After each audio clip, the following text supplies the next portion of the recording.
在真济文学家甲文信杂志社的推动之下，台北文学馆筹备处今日正式成立了。因希望台北文学馆会当保存台北文学的历史资料，嘛会当互全世界看到台湾的文学。2、1，谢幕。在济济文学家甲台北市政府团队的见证之下，台北文学馆筹备处正式挂牌成立。作家向阳表示，台北文学馆的成立会使让世界看到台湾文化的珍贵。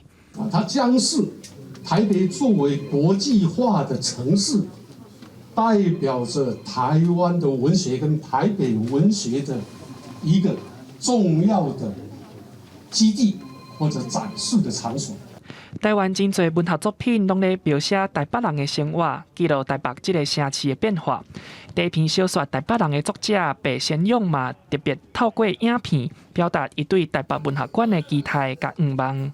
台北文学馆成立以后，希望成为在台北市的一个文化地标。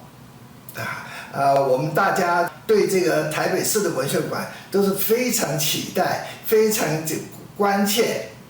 我们希望这个文学馆在尽早成立。文信杂志社长洪德平为着台北文学馆的设立走总几日冬，嘛邀请超过100名的文学家、教授来讨论台北文学馆未来的模样。我们也在这个地方办了10场5天的100人文化论坛、城市提案。那这100位的文化人的提案都非常认真的对待台北需要一个文学馆这样的事情。现场有真侪砖仔，顶悬是每一个文学家的签名。